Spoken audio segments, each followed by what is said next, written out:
Bienvenue pour ce webinaire «L'entrepreneuriat transforme ton avenir et développe tes compétences» en partenariat avec l'APEC et Enactus dans le cadre de Créative, la semaine créative. Je vais commencer par vous dire un petit mot sur Pépite France, qui organise cette semaine. Créative, c'est quoi? Alors non, oui, d'abord Pépite France, je m'en mêle les pinceaux. Moi, je suis vraiment sur la team je suis claquée. Donc Pépite France, c'est un dispositif qui accompagne les étudiants entrepreneurs. Si vous voulez en savoir plus sur le dispositif et le statut, on a un petit webinaire demain à 17h d'information.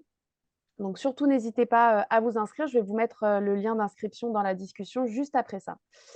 Et du coup, Créatif, c'est quoi? Créatif, c'est la semaine de sensibilisation à l'entrepreneuriat étudiant qu'on organise maintenant pour la 4e année consécutive. L'idée, c'est de parler d'entrepreneuriat à ceux qui aimeraient bien se lancer, mais qui hésitent encore, qui ne connaissent pas forcément Pépite France ou les autres acteurs de l'accompagnement.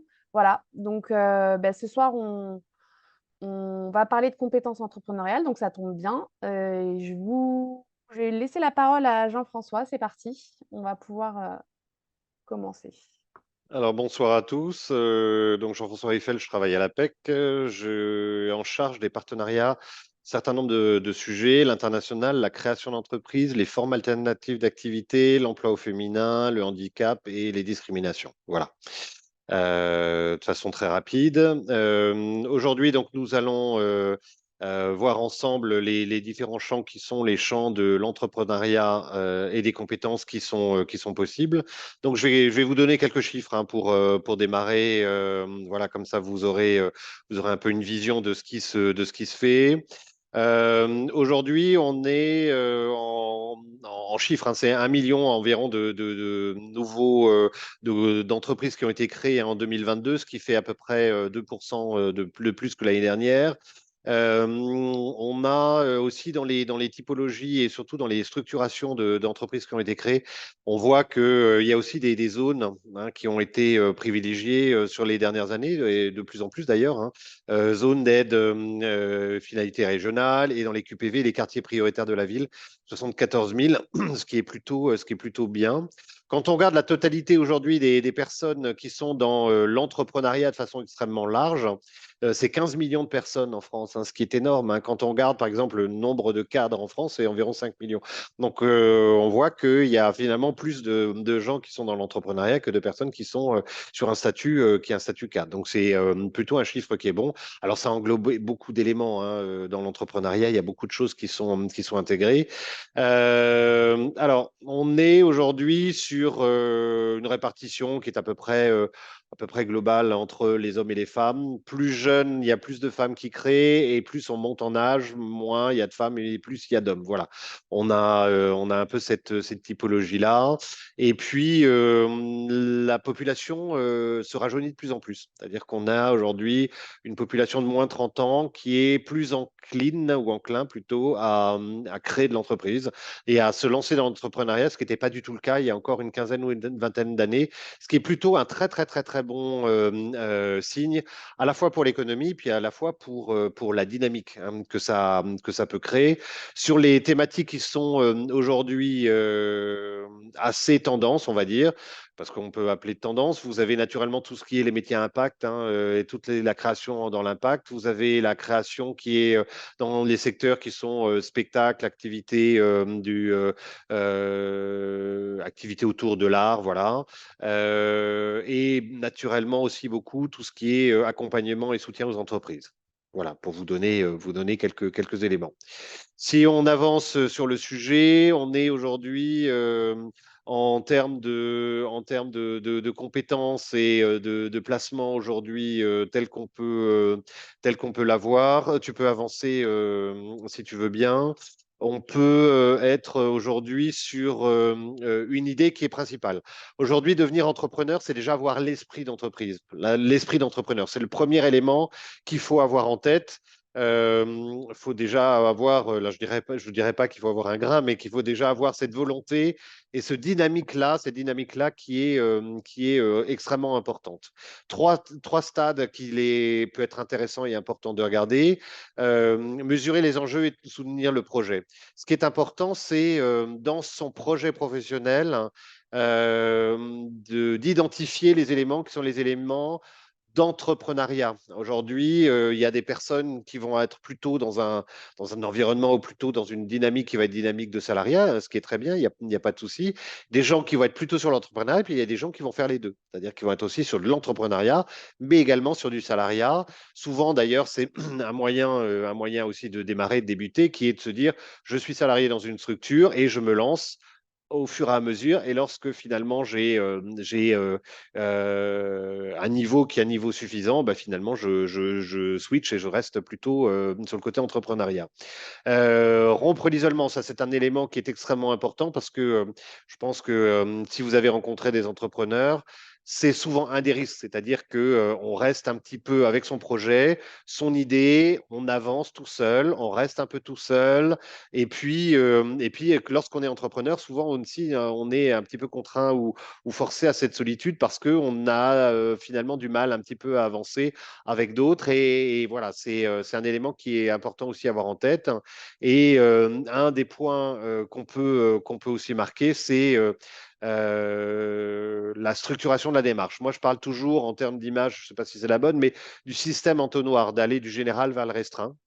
Il faut voir à peu près sur tous les points, sur tous les éléments, voir comment est-ce qu'on va construire son projet et comment est-ce qu'on va amener son projet à terme.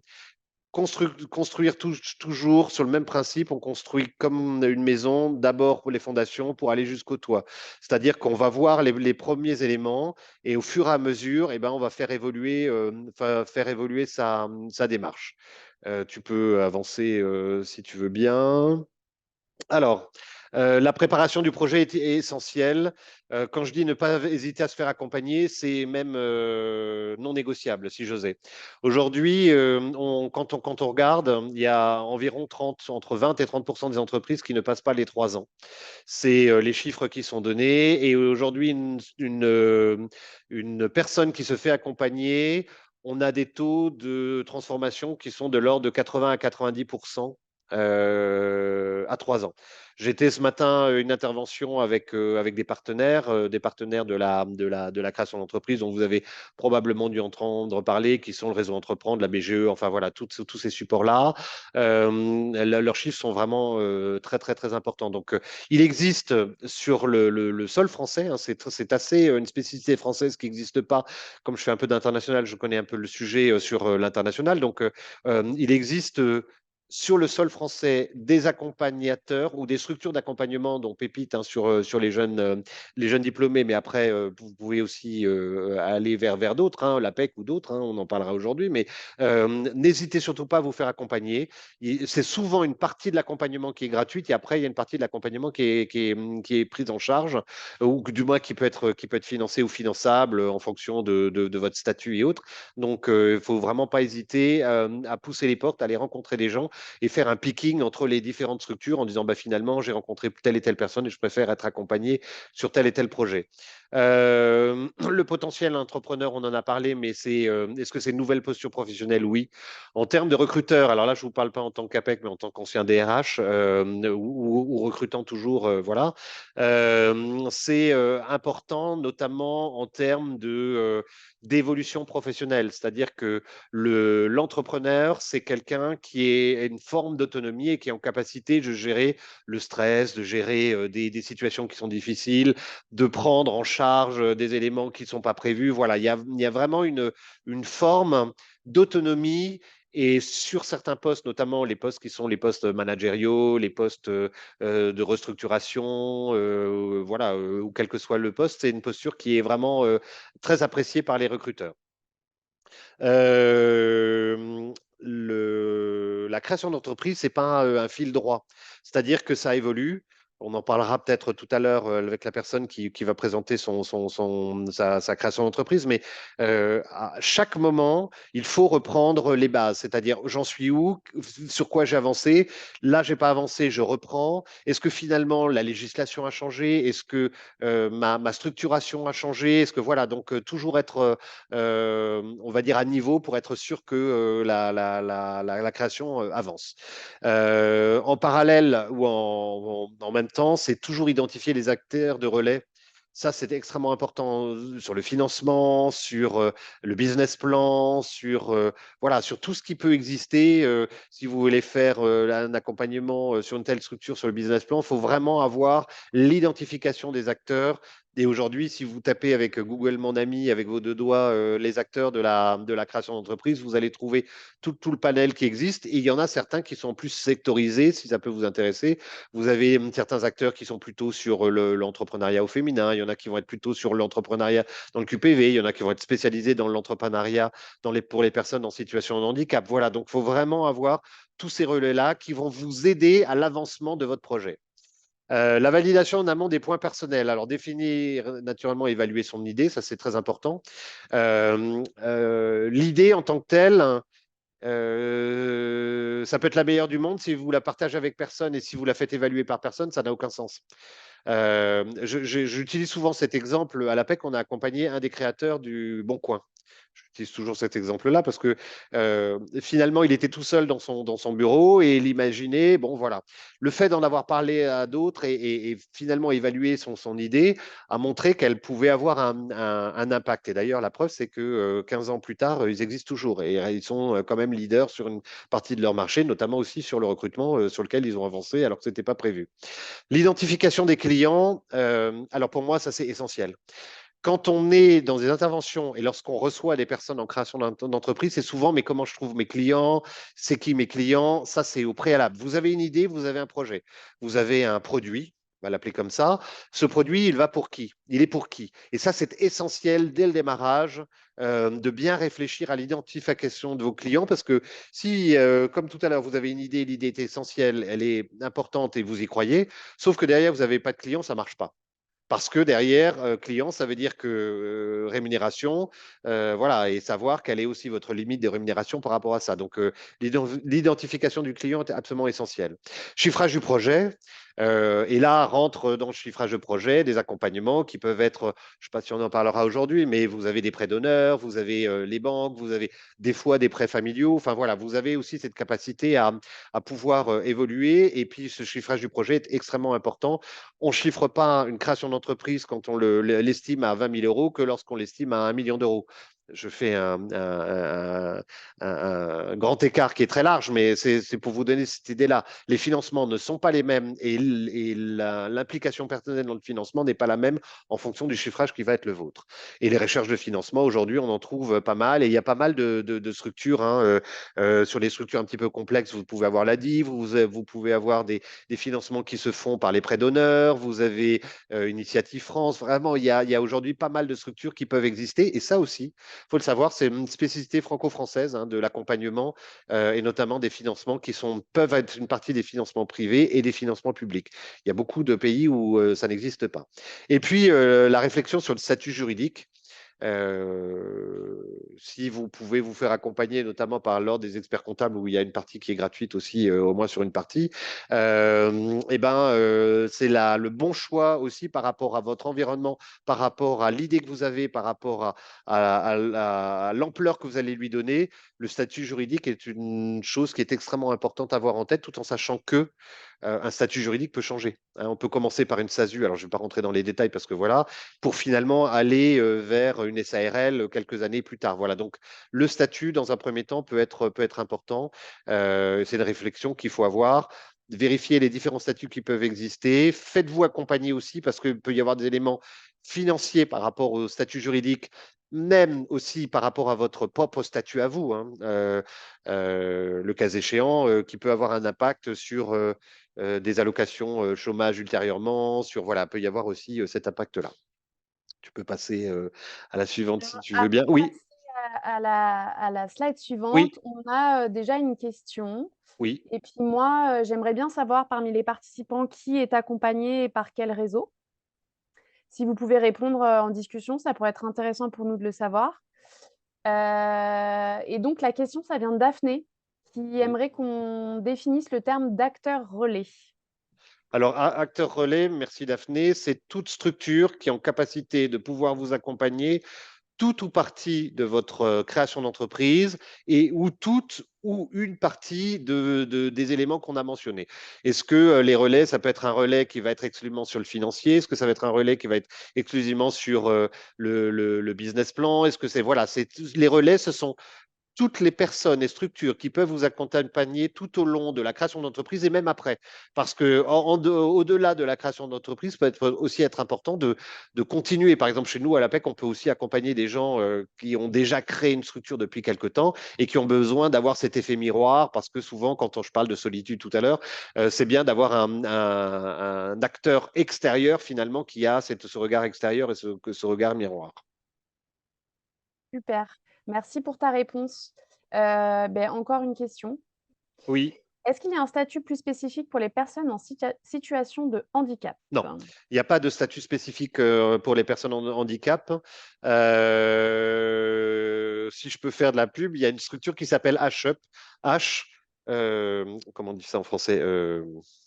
Apostrophe, pardon, UP, HUP, hein, qui est une structure qui est spécifiquement dans l'accompagnement des personnes en situation de handicap et pour la création d'entreprises d'une typologie particulière. Ils sont vraiment très très bien, on travaille souvent avec eux et ça, il y a des retours qui sont vraiment excellents par rapport à cet accompagnement. Et avec eux, vous pouvez aussi par rapport à la situation, parce qu'il peut y avoir des financements aussi, hein. Il peut y avoir voilà, peut y avoir un certain nombre de choses par rapport à votre situation de handicap qui peuvent être intéressantes. OK, merci beaucoup. Je vous ai mis le lien dans la discussion. Bon, alors il y a 2 personnes qui demandent à parler, donc on va prendre ces 2 questions et après on passera à la suite. Alors Guillaume en premier, permettre de parler. Normalement, c'est bon Guillaume, si tu actives ton micro, tu vas pouvoir nous parler.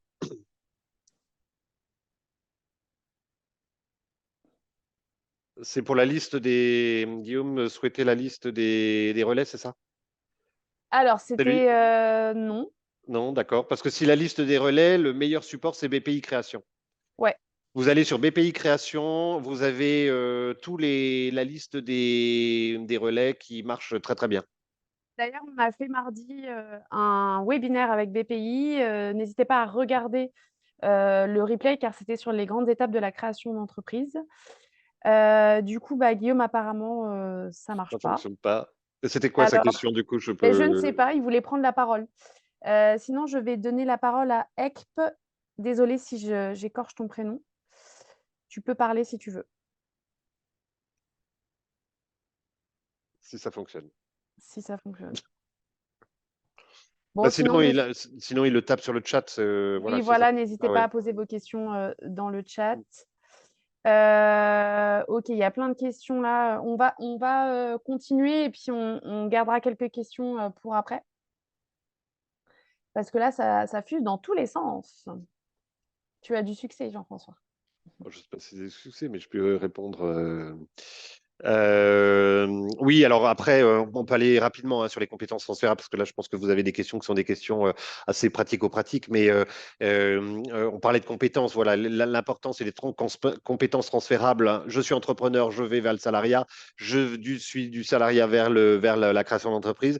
Il y a toutes les compétences dont on a parlé, les compétences qui sont financières, commerciales, marketing, voilà, tous ces éléments-là. La création d'un réseau, parce que c'est extrêmement important aussi dans la création d'entreprise.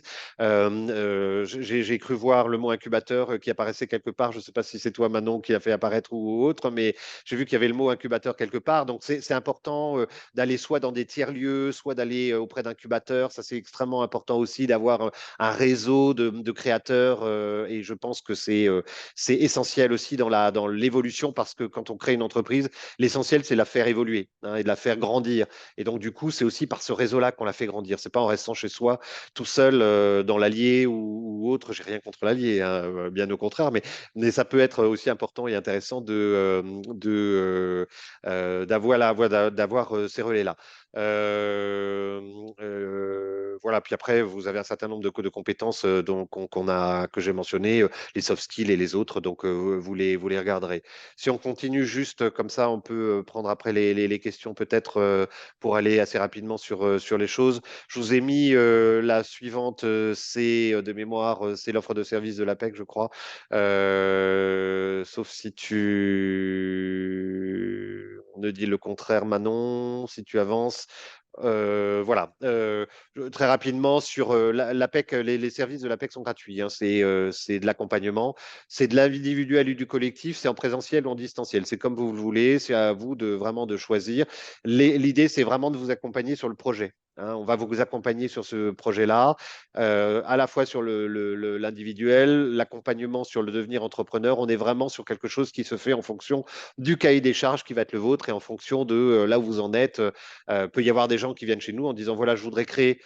Et là, mais vous voulez créer dans quoi? Et on peut nous dire, je sais pas, ça peut être aussi bien coiffeur, ouvrir un magasin de fleurs, ouvrir. Non, voilà, donc on va essayer de travailler sur l'idée dont on parlait tout à l'heure, puis des gens qui sont déjà avancés, et on va les accompagner au fur et à mesure. Et puis après, il y a du collectif, hein, qui sont sur une journée ou une heure, enfin, ou 2 ou 4 heures, que vous avez. Voilà, il suffit d'aller sur le site apec.fr, taper devenir entrepreneur, entrepreneuriat, et vous avez tous les éléments qui sont mentionnés.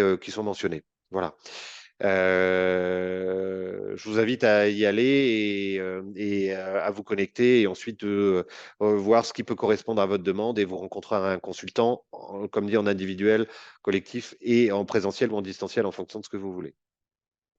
Peut-être que tu veux que je réponde à quelques questions. Oui, oui, oui, on a Oui, quelques questions. Alors déjà, il y a Daphné qui nous a partagé son projet, donc Bibliophilus Café, et qui est suivi par Pépite. Donc merci Daphné. d'accord. N'hésitez pas à partager votre projet, nous dire par qui vous êtes accompagné. Alors, il y a Marie qui demande la définition d'un incubateur. Plutôt Ouh là là. intéressant, si complexe. Alors la définition qui est la définition globale, c'est un incubateur est une structure d'accompagnement de projets d'accompagnement d'entreprise, de création d'entreprise. Voilà, ça c'est la définition qui est la définition globale de voilà. L'important c'est surtout en termes d'hébergement, parce que l'incubateur peut héberger aussi les structures. Si on prend par exemple dans le secteur qui peut être le secteur, je vais faire de la pub pour certains, mais la ruche, par exemple, la ruche, c'est une structure d'accompagnement de la création d'entreprises plutôt côté impact, plutôt côté ESS, économie sociale et solidaire, voilà, qui sont plutôt dans ces secteurs-là, et ils ont à l'intérieur des incubateurs. C'est-à-dire que vous pouvez faire partie de l'incubateur qui est la ruche, tout en ayant votre structure. Pourquoi j'ai pris la ruche? Parce qu'on a parlé de HUB tout à l'heure. Et HUB, qui est une structure indépendante, elle dépend de l'incubateur de la ruche. Voilà. Donc, en fait, c'est une forme de, alors on ne va pas dire de domiciliation, mais c'est plutôt d'hébergement, d'appui, de conseil. Et en fait, finalement, vous n'êtes pas tout seul et vous faites partie d'une grande structure tout en étant votre structure vous-même. Voilà. J'espère que j'ai Merci été clair. beaucoup. Ouais. Oui, c'est très clair. N'hésitez pas à dire dans le chat si c'est clair pour vous aussi. Bah, du coup, je vais passer la parole à Jérémy qui va peut-être pouvoir nous parler d'Enactus. Et d'ailleurs, hop, voilà. Eh, merci beaucoup Manon. Donc je m'appelle Jérémy, je travaille chez Enactus. Je vous en dis deux mots dans un instant. Merci Jean-François pour ce panel de ce que c'est que l'entrepreneuriat, ce que c'est que vouloir devenir entrepreneur. Ce que je vais vous proposer là dans ces 10 prochaines minutes, c'est de parler notamment de l'entrepreneuriat social, de l'entrepreneuriat à impact, de revenir ensemble sur quels freins on peut connaître lorsqu'on souhaite agir sur des grands enjeux de société. Quel intérêt ça peut avoir aussi, j'ai vu ta question de Ciziri dans le chat, est-ce que je peux quand même me faire embaucher? Ben, en fait, l'entrepreneuriat, c'est un formidable tremplin et on pourra le revoir juste après, pour continuer son projet, bien sûr, mais aussi pour se faire embaucher, pour développer plein de compétences. On pourra revenir là-dessus. Et puis, quelques conseils pour des étudiants qui sont déjà lancés ou pour des étudiants qui souhaitent découvrir ce monde de l'entrepreneuriat. Tu peux passer, Manon. Alors, Enactus, qu'est-ce que c'est? Donc, Enactus, on est une structure d'accompagnement. Notre conviction, c'est que chaque individu porte en lui le désir d'un monde plus juste, plus inclusif et plus durable, et que c'est en travaillant sur ses compétences, sur ses rêves, sur sa capacité à agir, qu'on va être capable de faire émerger une société plus souhaitable et plus durable pour tous. Le moteur qu'on a trouvé pour ça, c'est l'entrepreneuriat social. Ce qu'on s'est dit, c'est qu'on pouvait trouver un lien extrêmement fort entre les compétences des gens et l'entrepreneuriat. Il y a plein de manières d'agir, il y a plein de manières de se rendre utile au bien commun, mais c'est en créant son projet à impact qu'on va à la fois apprendre à collaborer, qu'on va apprendre à travailler sur une thématique bien particulière, qu'on va se renseigner, bref, qu'on va pouvoir le plus se renseigner et agir, selon nous, sur une thématique d'intérêt général. Et c'est pour ça qu'on pousse ça chez Enactus. Tu peux y aller, Manon. Merci. L'une des difficultés dont on se rend compte, en fait, il y en a 3 qu'on observe régulièrement pour les personnes qui veulent agir sur les grands enjeux de société. La première, c'est on sait qu'il y a des grands problèmes, on sait qu'il existe des problèmes au niveau du dérèglement climatique, qu'il existe des problèmes sociaux, environnementaux, mais on ne sait pas toujours par quoi passer, on ne sait pas toujours par quel bout commencer. Et donc, l'un des enjeux, c'est de bien saisir ces enjeux de société. Et c'est l'une des choses que Enactus va aider à faire. La deuxième, c'est de ne pas connaître forcément les étapes par lesquelles passer pour créer un projet. Jean-François t'en a parlé tout à l'heure d'étapes pour devenir entrepreneur, mais ce n'est pas toujours facile de savoir qu'en premier, comment on va trouver son idée, comment on va réaliser un premier prototype, comment on va réaliser un modèle économique. Je voyais tout à l'heure dans le chat des questions autour de comment on réalise une étude quantitative, plus largement une étude de besoin. Voilà, toutes ces étapes, ce n'est pas forcément intuitif quand on n'est pas dans le monde, dans l'entrepreneuriat, de les réaliser. Et c'est aussi notre but en tant que structure d'accompagnement de pouvoir donner un coup de main là-dessus. Et puis enfin, ce n'est pas évident de se lancer, c'est un des grands freins lorsque on ne connaît personne, lorsqu'on ne connaît pas de rôle modèle d'autres étudiants, étudiantes ou d'autres jeunes qui ont choisi l'entrepreneuriat comme voie d'action. Et ce n'est pas évident non plus si on ne connaît pas de professionnels dans son domaine. Et c'est également la promesse d'Enactus d'aider à se connecter avec d'autres étudiants et de se connecter avec d'autres professionnels engagés pour réaliser son projet et agir pour le bien commun. Tu peux y aller, Manon.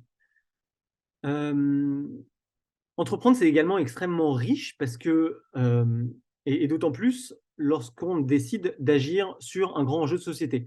Parce que bien sûr, quand on crée son projet, on va apprendre, comme je le disais, les différentes étapes et les méthodes pour développer son projet. On va aussi apprendre à s'organiser, à prioriser, à se fixer des objectifs. C'est une expérience professionnelle hyper transformatrice et hyper riche parce qu'on est amené à faire tous les postes dans une entreprise à la fois, mais également à s'organiser et à donner un cap pour sa structure dans ses débuts. C'est également plein de compétences personnelles et interpersonnelles. Ça permet de mieux se connaître. Ça permet de mieux comprendre pourquoi on a un enjeu à travailler sur une thématique. Ça apprend à s'exprimer et à convaincre. Ça apprend à mieux collaborer au sein d'une équipe qu'on est en train de former. Et puis, pour les personnes qui décident de choisir l'entrepreneuriat social, c'est aussi plein de compétences additionnelles qui vont s'ajouter. C'est savoir prendre du recul sur les grandes thématiques de société, identifier un besoin précis auprès d'une population cible. C'est identifier la meilleure manière d'agir à son échelle. C'est apprendre à s'approprier les grandes tendances, les questionnements, les grandes controverses dans l'univers de sa thématique. Donc, entreprendre au service du même bien commun, l'entrepreneuriat social, c'est une exigence d'autant plus forte, mais c'est aussi beaucoup plus de compétences à développer, et c'est pour ça qu'on croit d'autant plus à cette forme d'action. Manon, tu peux y aller. Alors, comment ça se matérialise concrètement chez Enactus? On va proposer 5 ingrédients pour répondre à ces freins dont je vous parlais tout à l'heure. On va proposer des ressources en ligne, accessibles en tout temps, gratuitement, des prix financiers pour permettre de financer les premières étapes de son projet. On va notamment là avoir le 30 novembre des dépôts de dossiers pour pouvoir candidater à une dizaine de thématiques sur lesquelles vous allez pouvoir financer vos projets si vous êtes étudiant et si vous portez un projet à impact, que ce soit dans ses débuts ou un peu plus avancé. On va proposer des rencontres avec des professionnels et des rencontres avec des entrepreneurs, notamment pendant des événements en présentiel et en distanciel toute l'année. L'exemple que je pourrais vous donner là-dessus, c'est qu'on a un événement qui arrive dans 10 jours, qui s'appelle Éclosion, qui va rassembler 150 étudiants environ et une cinquantaine de professionnels qui vont aider pendant 3 jours à travailler sur son projet, à avancer, à prendre de la hauteur sur les thématiques de société qui nous tiennent à cœur, etc. Et puis ensuite, on va avoir des événements toute l'année, plus ponctuels, des événements comme celui-ci d'une heure, où on va parler d'un élément thématique spécifique, comment on pitch, comment on fait une mesure d'impact, comment on fait une étude de besoin. Et puis, l'élément central de l'accompagnement d'Enactus, c'est également un accompagnement personnalisé, c'est-à-dire qu'on va avoir des personnes en interne dans l'équipe qui vont être capables de prendre des rendez-vous avec vous, de voir un peu vos besoins, de vous aider à poser des objectifs, à répondre à vos questions et à avancer tranquillement dans l'aventure entrepreneuriale.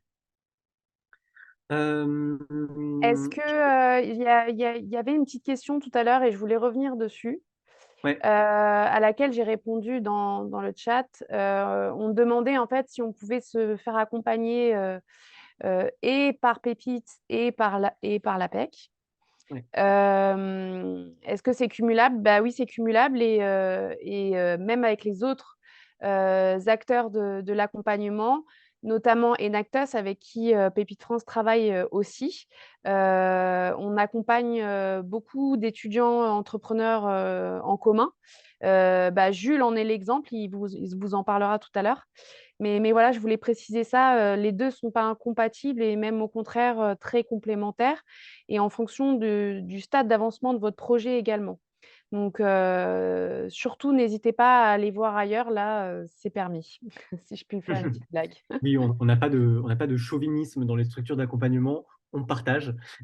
Et vous verrez que les entrepreneurs qui réussissent à bien s'entourer, eh ben, ils vont aller dans différentes structures d'accompagnement. Mmh. Ils vont parfois être mentorés dans une autre structure, participer aux événements d'une autre, et puis avoir un double accompagnement, parfois un triple accompagnement, ça dépend. Mais en tout cas, il n'y a pas de difficulté avec ça. Je propose d'avancer.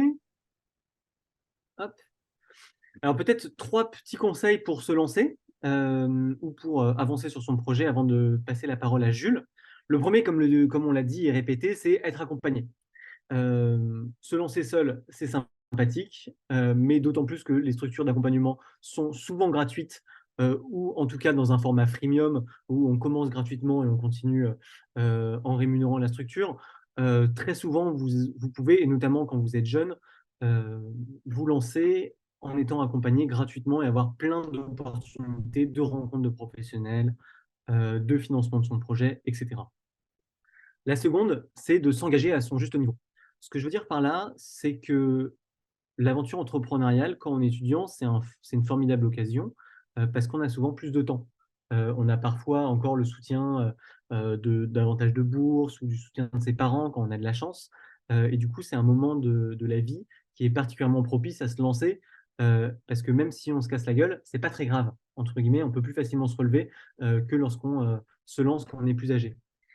Pour autant, c'est aussi un âge où, et je suis pour mes concernés, étant jeune, moi aussi, où parfois on se lance, corps et âme.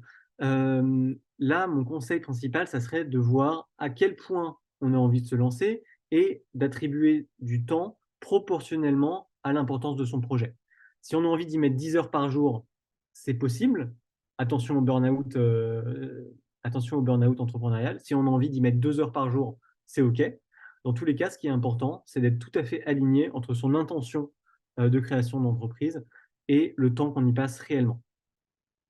Et puis le dernier conseil ou le dernier élément sur lequel je souhaiterais conclure, c'est l'importance de faire le premier pas. Le premier pas pour toquer à la porte d'une structure d'accompagnement, le premier pas pour aller dans le monde réel et interroger des potentiels consommateurs, des potentiels bénéficiaires pour voir leurs besoins réels. L'aventure entrepreneuriale, ce n'est pas une aventure derrière son ordi sur des Excel et des PowerPoint. L'important, c'est d'aller à la rencontre de gens réels, d'aller à la rencontre de leurs besoins, de leurs difficultés pour résoudre un vrai besoin.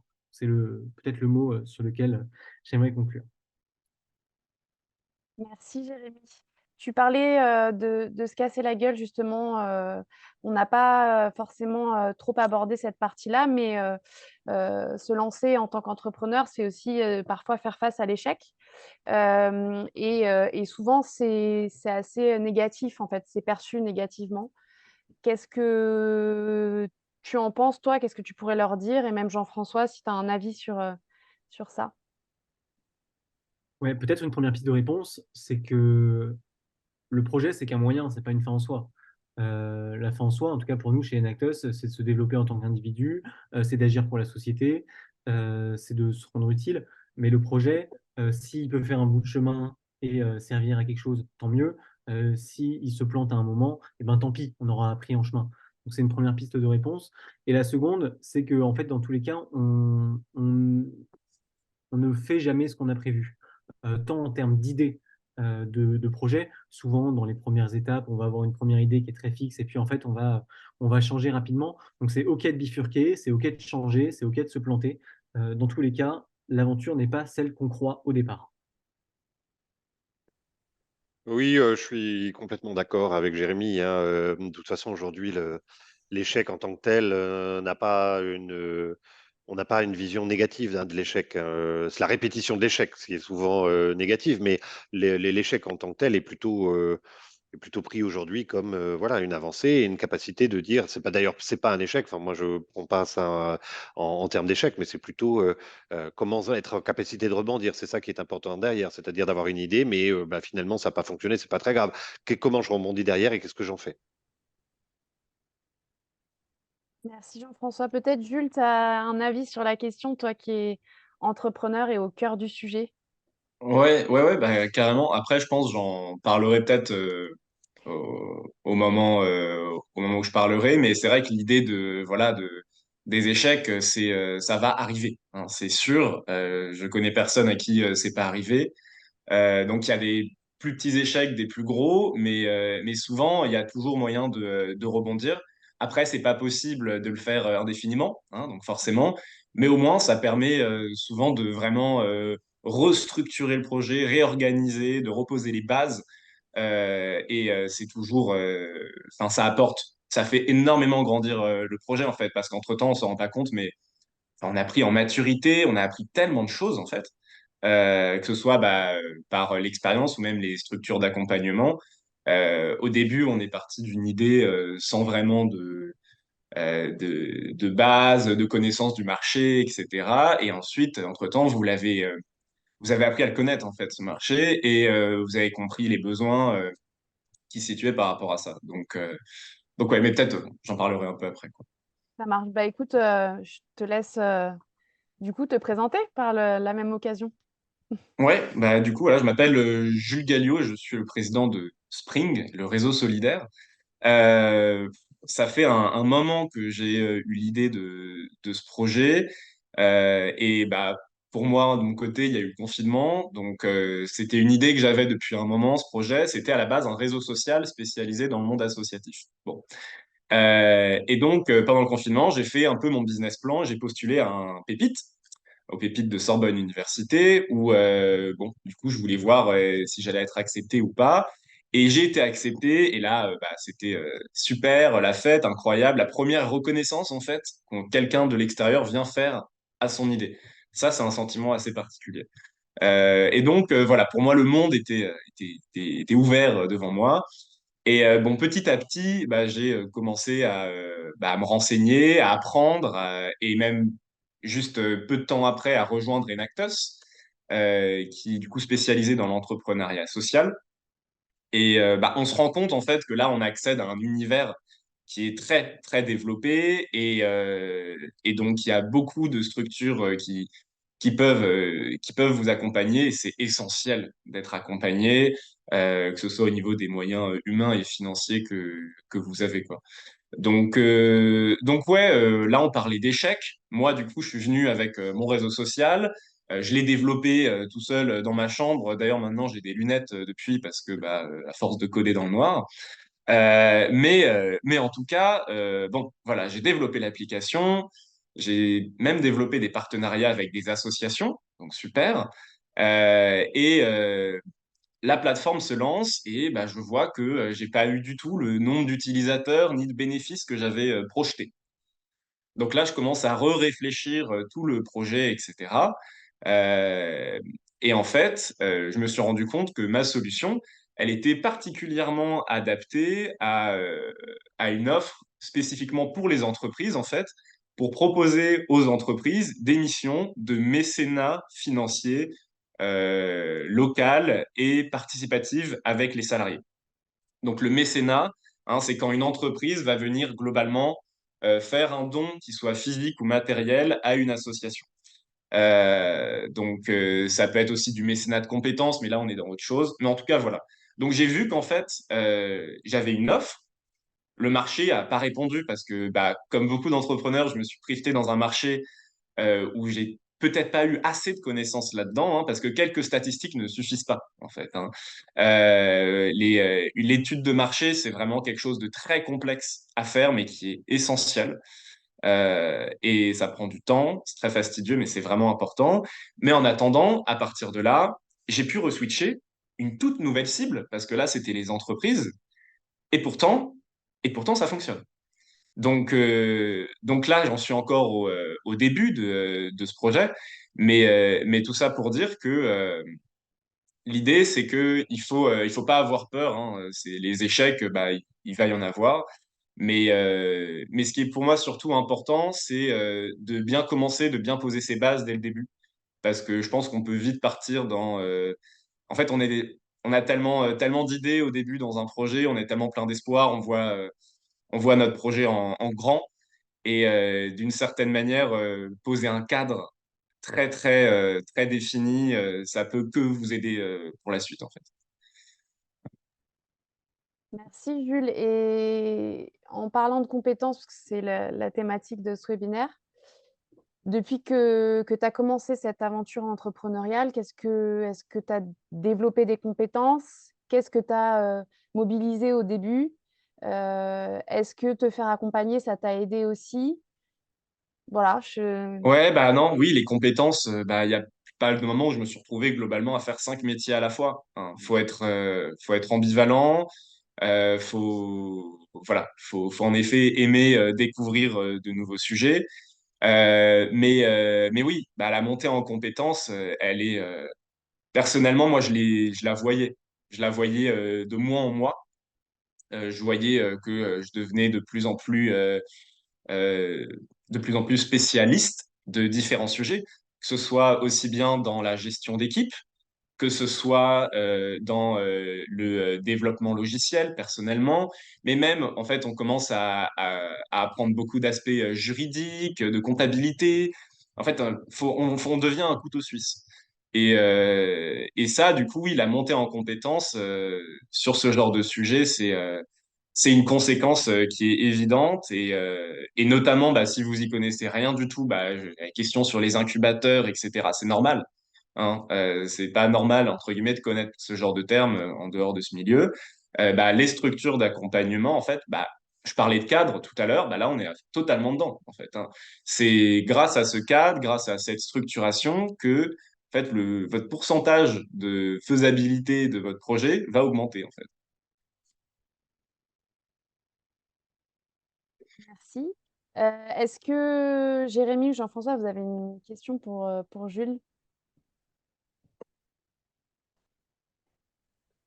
Oui, peut-être. Quelles sont les principales difficultés que Jules, tu as rencontrées au démarrage? Bon, maintenant, c'est un peu plus assaini parce que tu as été confronté aux difficultés, aux freins, enfin, tous ces éléments. Mais oui, c'était quoi au démarrage, enfin, les difficultés les plus importantes? Alors, démarrage, difficulté les plus importantes, moi, l'équipe. J'ai eu un gros problème avec mon équipe. J'ai motivé des amis à moi à rejoindre le projet. Erreur, parce qu'en fait, eux, ça les intéressait au début, mais s'il n'y a pas la passion, s'il n'y a pas l'entrain nécessaire, ça va poser problème. Donc vraiment, avoir une bonne équipe, ça changera tout, parce que quand il y en a un qui va pas bien, bah, l'autre, il est là pour compenser, et ça permet au projet d'avancer. Et ensuite, un autre problème que j'ai eu, mais ça, c'est vraiment, on est un peu plus loin, c'est au niveau des levées de fonds. Moi, j'ai comme objectif de transformer l'entreprise en coopérative. Donc, ça fait que c'est pas possible de vendre une partie des parts sociétales parce que la coopérative, il peut pas y avoir d'investisseurs privés. Donc là, on est sur un modèle typique de l'entrepreneuriat social. Donc, on voit qu'en fait, il faut réfléchir à des solutions alternatives, des fois des modes de financement alternatifs. Et encore une fois, bah ça, c'est directement avec des structures d'accompagnement, etc. Vous découvrirez tout ça, quoi. Mais oui, pour moi, en tout cas, le gros problème, d'après moi, c'est l'équipe et je dirais le marché aussi. Vraiment, faut, faut devenir un expert sur son marché, je pense. Merci. Mais si je peux rebondir avec une question, Jules, est-ce que tu sais si tu souhaites poursuivre ton aventure entrepreneuriale et que ça devienne ton activité principale pendant les années à venir, ou alors que ça te serve pour prendre un autre métier ou une autre occupation? Ouais. Bah, moi, en soi, je suis totalement pour continuer ce projet. Après, je suis aussi ouvert à la réalité de la vie qui fait que ce projet peut s'arrêter. Et à ce moment-là, je sais que j'ai trouvé ma voie, personnellement. Hein. Je ne savais pas réellement vers quoi m'orienter avant ce projet. Mais en fait, à force de découvrir bah, le monde de l'associatif, le monde de l'entrepreneuriat social, personnellement, j'ai compris que je pouvais être utile et apporter une vraie plus-value à beaucoup de structures qui sont dans le besoin. Et ça vient aussi avec mon expérience, voilà, le fameux couteau suisse. Bah là, sur ça, cette envie, cette motivation, c'est pour moi quelque chose qui fait que j'aimerais en effet travailler dans le monde associatif plus tard. Merci. Donc voilà. D'ailleurs, s'il y a des gens qui ont d'autres questions ou même si vous avez des questions un peu plus complexes, vous pouvez même m'envoyer un message sur LinkedIn, je répondrai sans problème. Il y a une question de Tiziri sur l'étude de marché. Comment as-tu pu faire ton étude de marché correctement? Est-ce que tu peux nous... Bah ça, il faut rejoindre honnêtement des structures d'accompagnement parce que c'est pas ouais, voilà. Là, il y a oui, bah ça c'est pas mal hein, Peut-être, sur Tiziri, tu peux nous dire si tu es accompagné. Je sais que tu as assisté aux différents webinaires cette semaine et que ce n'est pas la première fois que tu poses la question. Ça veut dire que tu as un vrai besoin. Est-ce que tu es accompagné? ça ouais, l'accompagnement. Honnêtement, ce serait nul de répondre en 30 secondes à cette question. Mm. Mais en tout cas, si je peux donner des petites idées comme ça, faut pas hésiter à contacter des entreprises ou les potentiels clients, en fait, pas plus que des entreprises, vos potentiels clients, et essayer vraiment d'identifier leurs besoins. Il faut comprendre les besoins des gens à qui vous voulez vendre, mais les besoins précis, les besoins émotionnels, voilà. Mais ça suffit pas. Encore une fois, il y a vraiment, il y a besoin de structurer ça. Et Merci. puis Alors, après, juste peut-être aussi sur le sujet, une chose qui peut être intéressante aussi en fonction du secteur d'activité, de la taille de l'entreprise, c'est aussi peut-être se rapprocher de certaines chambres de commerce qui ont quand même une partie des études de marché, notamment en capacité de faire des études de marché locales, à la rue, au quartier, enfin voilà, vraiment en fonction d'eux. Les chambres des métiers aussi, en fonction de votre secteur d'activité. La chambre d'artisanat aussi, enfin métier et artisanat, mais il y en a deux, mais voilà, vous pouvez aller à la CMA aussi. Les structures qui sont qui regroupent en fait des secteurs d'activité, des métiers. Vous pouvez aussi aller à, alors je me trompe toujours, l'IUMH si vous êtes dans l'hôtellerie et dans la restauration. Enfin, les secteurs d'activité peuvent vous accompagner aussi dans la fonction qui va être la vôtre et le secteur qui vous intéresse, dans la localisation qui va être la vôtre, peuvent vous aider ou vous accompagner aussi dans ces études de marché, tout en sachant que là, elles se financent. Alors, elles ne sont pas très très chères, hein, voilà, mais ce sont des études de marché qui ont, voilà. merci Jean-François. Alors, je vous ai mis les liens hein, en discussion de la CCI, de la CMA. Tiziri, je vous ai également mis le lien qui renvoie à la boîte à outils de BPI France Création sur la fiche faire son étude de marché. Peut-être que ça pourra vous aider. Et je vois que vous allez passer en comité d'engagement début décembre. Bon, déjà, une fois que vous aurez rejoint un réseau d'accompagnement, que ce soit Pépite ou un autre réseau, ce sera déjà plus simple pour vous et vous serez aiguillé sur cette étude de marché à réaliser. D'accord. Alors, Tiziri nous dit: «Je suis dans l'étape où je me pose la question sur ma cible, car je sais quelle est ma cible, mais quand je parle avec des personnes concernées, je ne sais pas trop quelles questions poser». Faut s'intéresser aux besoins. Pour moi, faut essayer de comprendre les besoins. Faut pas mettre les mots dans la bouche de la personne à qui on parle. Faut vraiment identifier si ce qu'on propose a un intérêt ou pas. Euh, Enfin, après, il y a plein d'autres choses et je pense que là, c'est peut-être pas trop le bon moment pour entrer dans tous les détails, quoi. Ouais, je suis d'accord moi avec Jules parce que en fait c'est le besoin. Derrière ce mot, c'est le besoin. Et c'est la définition est extrêmement complexe, mais il faut faire une analyse. Et le fait d'être accompagné, d'être vers les gens, voilà, il faut. Alors poser les bonnes questions, c'est pas obligatoirement la bonne chose. C'est avancer au fur et à mesure avec des questions qui évoluent un peu en termes d'escalier, c'est-à-dire que pose les premières questions, on a une première réponse, la première réponse correspond pas, bah finalement on adapte aussi la deuxième question et la deuxième question va évoluer vers la troisième. Tout ça, c'est des modes évolutifs qui sont intéressants et importants. Et c'est pour ça que, bon, on l'a répété un milliard de fois, mais l'important, c'est vraiment d'avoir ce côté accompagnement avec des structures qui va vous permettre aussi d'évaluer vers une réponse plus précise hein, de votre attente. Après, toutes les structures ne peuvent pas tout non plus. C'est la limite. Jules en a parlé de façon un petit peu détournée tout à l'heure, mais il avait déjà son idée, il avait déjà une vision assez convenable, je vais dire ça comme ça pour pas rien dire d'autre, mais une vision assez convenable de son environnement, de ce pourquoi. Voilà, il savait déjà vers quoi il allait. Donc peut-être qu'il avait déjà une formalisation des questions qui était peut-être un peu plus simplifiée parce qu'il savait déjà un petit peu là où il allait. Mais si j'osais dire une chose, c'est que peut-être que l'avancée n'est pas aussi avancée que ça. Parce que peut-être que parce que le sujet de la création en l'état est peut-être pas suffisamment construit, pas encore complètement, que les questions se posent justement sur les études de marché ou les études de façon très globale. Voilà, il y a peut-être ça aussi, peut-être. Hmm. Peut-être pour apporter un autre regard sur cette question, je trouve que ce qui est très important, c'est de ne pas essayer de faire un PDF de 30 pages avec un maximum de réponses. Ouais. S'intéresser réellement à sa cible, aller voir des personnes réelles dans la rue, sur les réseaux, dans ses amis, dans son cercle, dans son réseau. Ça sera beaucoup plus précieux que de compiler des données macroscopiques sur l'industrie dans laquelle tu souhaiterais travailler. Merci à vous tous pour avoir répondu à Tiziri et j'espère que tu ressortiras de ce webinaire un peu plus éclairé sur la question. Est-ce qu'il nous reste 5 minutes? Si vous avez des questions, c'est le moment. J'ai vu une question tout à l'heure sur est-ce qu'il Ouais. existe des structures pour l'accompagnement des personnes étrangères? Il me Ah oui, semble hein, que j'avais vu. Alors, oui et non. C'est-à-dire que si vous n'avez pas, ça dépend si vous êtes étrangère, vous êtes européenne ou pas. Si vous êtes européenne, il n'y a pas de souci.